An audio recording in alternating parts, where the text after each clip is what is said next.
کہ قربانی کے ایام صرف 3 ہی ہیں، قربانی کے ایام 4 نہیں ہیں۔ 10 ذی الحجہ، 11 ذی الحجہ اور 12 ذی الحجہ، یہ 3 دن قربانی کے ایام کہلاتے ہیں۔ اس کے علاوہ قربانی کے ایام نہیں ہیں۔ اس پر بہت سارے دلائل ہیں۔ قرآن کریم کی ایک آیت ہے سورہ حج کی، لِيَشْهَدُوا مَنَافِعَ لَهُمْ وَيَذْكُرُوا اسْمَ اللَّهِ فِي أَيَّامٍ مَّعْلُومَاتٍ۔ تفسیر ابن ابی حاتم میں حضرت عبداللہ بن عمر رضی اللہ تعالی عنہما فرماتے ہیں کہ یہاں فالمعلومات سے مراد کیا ہے، یہاں ایام معلومات سے مراد کیا ہے، یہ جو متعینہ دن ہیں، ان متعینہ دن سے کیا مراد ہے؟ فرماتے ہیں ان متعینہ دن سے مراد یوم النحر و یومان بعدہ ہے، ایک عید کا دن اور اس کے بعد 2 دن۔ یہاں ایام معلومات سے مراد وہ 3 دن ہیں، عید کا دن اور اس کے بعد 2 دن۔ تفسیر ابن حاتم کے اندر یہ نقل ہے۔ اسی طرح الدر المنصور، اس میں بھی یہی بات لکھی ہوئی ہے۔ کتاب الاحکام للقاضی ابی بکر رحمہ اللہ، انہوں نے تو اس بات کی اور وضاحت کر دی ہے۔ وہ فرماتے ہیں کہ وَكَانَ النَّحْرُ فِي الْيَوْمِ الْأَوَّلِ وَهُوَ يَوْمُ الْأَضْحَىٰ، قربانی تو پہلے دن ہوتی ہے، وہ عید کا دن ہوتا ہے، یعنی 10 ذی الحجہ۔ والثانی، پھر دوسرے دن ہوتی ہے۔ والثالث، پھر تیسرے دن ہوتی ہے۔ وَلَمْ يَكُنْ فِي الرَّابِعِ، چوتھے دن قربانی نہیں ہوتی۔ مطلب یہ کہ پہلا دن عید کا دن ہوتا ہے، اس میں تو ہوتی ہی ہے قربانی، پھر اس کے بعد دوسرے دن بھی ہوتی ہے اور تیسرے دن بھی ہوتی ہے، چوتھے دن کوئی قربانی نہیں ہوتی۔ اس کے علاوہ احادیث میں بھی کثرت کے ساتھ بہت ساری جگہوں پہ اس چیز کی وضاحت ہے کہ قربانی کے ایام صرف اور صرف 3 دن ہیں، چوتھا دن قربانی میں نہیں آتا ہے۔ حضرت سلمہ بن اکوع رضی اللہ تعالیٰ عنہ سے ایک روایت ہے، امام بخاری رحمہ اللہ نے اس روایت کو نقل کیا ہے۔ فرماتے ہیں کہ رسول اللہ صلی اللہ علیہ وسلم نے فرمایا، قال النبی صلی اللہ علیہ وسلم من ضحى منکم فلا يصبحن بعد 3 وبقي في بيت منه الشيء۔ حضرت سلمہ بن اکوع رضی اللہ تعالیٰ عنہ فرماتے ہیں کہ رسول اللہ صلی اللہ علیہ وسلم نے فرمایا، تم میں سے جو شخص قربانی کرنا چاہے تو تمہیں چاہے کہ تیسرے دن کے بعد تمہارے گھروں میں کوئی گوشت باقی نہ رہے۔ اس سے ثابت ہوتا ہے قربانی کے ایام صرف 3 دن ہیں، 4 دن نہیں ہیں۔ اگر 4 دن ہوتے تو حضور یہ فرماتے کہ چوتھے دن کے بعد تمہارے گھروں میں قربانی کا گوشت باقی نہ رہے، کیونکہ یہ حکم رسول اللہ صلی اللہ علیہ وسلم نے 10 ذی الحجہ کو دیا ہے۔ اور یہ بات بھی آپ سن لیں کہ یہ جو ہے یہ ابتدائی دور کا حکم ہے، ابتدائی اسلام کا جو ابتدائی دور تھا اس میں یہ حکم تھا کہ بھائی تمہیں جو ہے 3 دن کے اندر یہ جو قربانی کا گوشت ہے اس کو تقسیم کر لو، کھا لو، تقسیم کر لو، بس 3 دن کے بعد تمہارے گھروں میں کوئی کھانا بچنا، کوئی گوشت بچنا نہیں چاہیے۔ ابتدائی دور کی بات ہے۔ اس کے بعد یہ حکم منسوخ ہوا ہے، آپ علیہ السلام نے واضح طور پر اجازت دی ہے۔ آج آپ حضرات یہ قربانی کا گوشت پورے سال میں کھا سکتے ہیں، آپ کو کوئی روک ٹوک نہیں ہے، لیکن مسئلہ یہاں پہ یہ ہے کہ آپ نے فرمایا ہے کہ صرف 3 دن کے بعد تمہارے گھروں میں گوشت نہیں بچنا چاہیے۔ تو اگر قربانی 4 دن ہوتی تو آپ فرماتے 4 دن کے بعد تمہارے گھروں میں قربانی نہیں بچنی چاہیے۔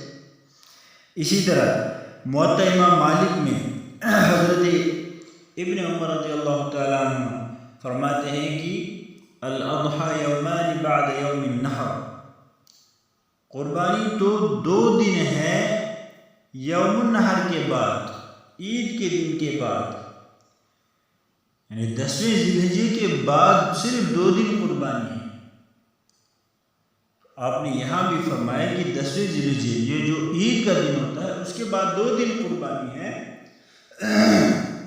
اس کے بعد 3 دن قربانی نہیں ہوتی ہے، عید کے بعد 3 دن قربانی نہیں ہوتی ہے، عید کے بعد تو 2 ہی دن ہوتی ہے قربانی۔ امام مالک رحمہ اللہ یہی فرماتے ہیں کہ مجھے یہی خبر حضرت علی رضی اللہ تعالیٰ عنہ سے بھی ملی ہے، وہ بھی یہی بات فرماتے ہیں کہ الاضحی یومان بعد یوم النحر، کہ قربانی تو صرف 3 دن ہے، عید کے دن کے بعد 2 دن قربانی ہے اور عید کے دن کی قربانی ہے۔ اور آگے بڑھتے ہیں، احکام القرآن الطحاوی رحمہ اللہ، اس میں حضرت عبداللہ ابن عباس رضی اللہ تعالیٰ عنہ کی روایت ہے، فرماتے ہیں ابن عباس رضی اللہ تعالیٰ عنہ النحر یومان بعد یوم النحر وافضلها یوم النحر، فرماتے ہیں قربانی کے ایام تو 2 دن ہے عید کے دن کے بعد، اور افضل ہے یوم النحر میں قربانی کرنا، افضل ہے پہلے دن میں قربانی کرنا، اسی میں قربانی کرنا افضل ہے۔ البتہ اگر کسی نے پہلے دن قربانی نہیں کرے تو وہ یاد رکھے پہلے دن کے بعد صرف 2 دن قربانی کے ہوتے ہیں، 3 دن نہیں ہوتے۔ اب جو حضرات یہ کہتے ہیں کہ قربانی 3 دن نہیں بلکہ قربانی 4 دن ہے، ان کے پاس کون سی دلیل ہے، وہ کس وجہ سے کہتے ہیں؟ ہمارے یہ غیر مقلدین حضرات جو ہے اس بات کے قائل ہیں، وہ یہ بات کہتے ہیں کہ قربانی جو ہے 3 دن نہیں بلکہ 4 دن۔ دلیل کیا ہے؟ حضرت جبیر رضی اللہ تعالیٰ عنہ کی ایک روایت ہے، اس سے وہ استدلال کرتے ہیں۔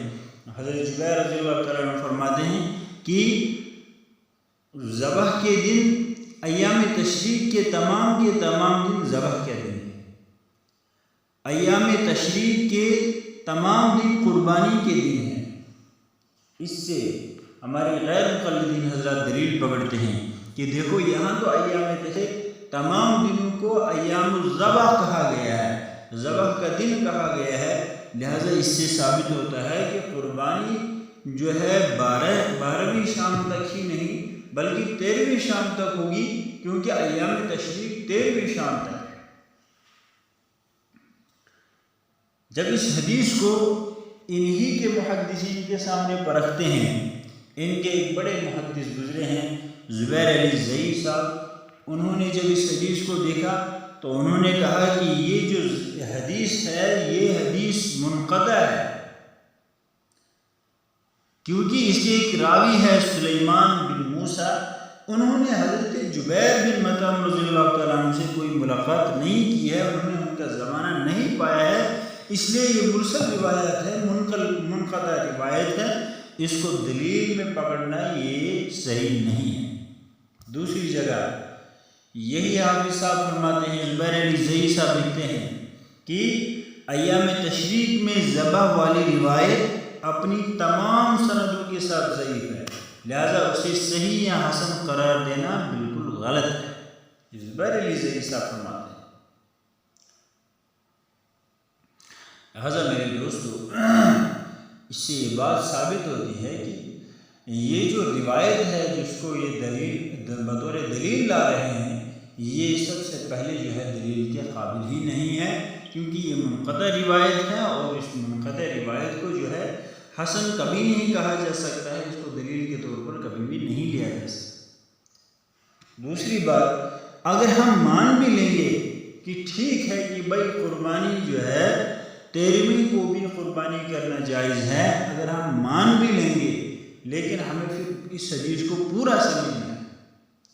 اگر آپ حضرات جبیر بن مطعم رضی اللہ تعالیٰ عنہ کی اس روایت سے دلیل پکڑتے ہیں، اس میں تو یہ کہا گیا ہے کہ ایام تشریق سارے کے سارے جو ہے ایام ذبح ہے، اب آگے تو ایک دن بڑھا رہے ہیں، ایام تشریق تو 9 سے شروع ہوتا ہے، آپ پھر قربانی 9 سے کیوں نہیں کرتے؟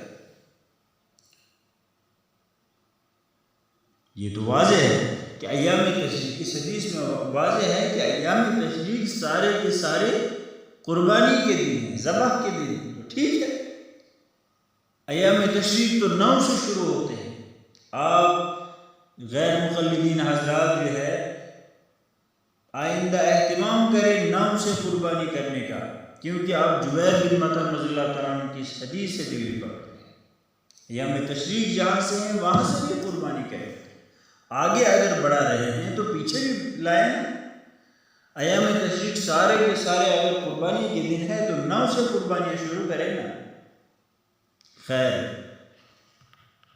یہ جو ہے ان کو آخر میں زبیر علی زئی صاحب کے سامنے جب یہ ساری دلائل رکھی گئی، احناف کی، اہل سنت والجماعت احناف کے دلائل جب سامنے آئے تو زبیر علی زئی صاحب جو ہے یہ لکھنے پر مجبور ہو گئے، کہا کہ دیکھو یہاں یہ جو اہل سنت والجماعت احناف کے جو دلائل ہیں اس میں حضرت علی رضی اللہ تعالیٰ عنہ اور جمہور صحابہ کرام کا بھی یہی قول ہے کہ قربانی صرف 3 دن ہے، اور ہماری تحقیق اور راجح قول یہی ہے کہ قربانی 3 ہی دن ہے، اس سے زیادہ قربانی کے ایام نہیں ہیں۔ یہ زبیر علی زئی صاحب نے اپنی کتاب میں نقل کیا ہے۔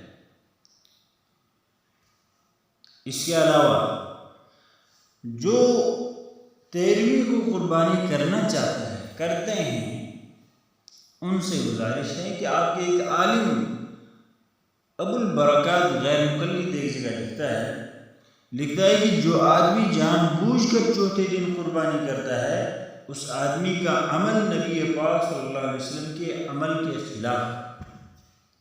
اس لیے میرے دوست، جس بھائی نے یہ سوال کیا تھا کہ کیا قربانی 3 دن ہے یا 4 دن، اہل سنت والجماعت احناف کے یہاں بلکہ جمہور صحابہ کا یہی عمل ہے، جمہور تابعین تبع تابعین کا یہی عمل ہے کہ قربانی صرف 3 ہی دن ہے، قربانی 4 دن نہیں ہے۔ اللہ پاک ہم سب مسلمانوں کو نبی اکرم صلی اللہ علیہ وسلم، صحابہ کرام رضوان اللہ علیہ اجمعین، ائمہ کرام رحمہم اللہ اور سلف الصالحین، ان تمام کے طریقوں کے مطابق زندگی گزارنے کی توفیق عطا فرمائے۔ وآخر دعوانا الحمد للہ رب العالمین۔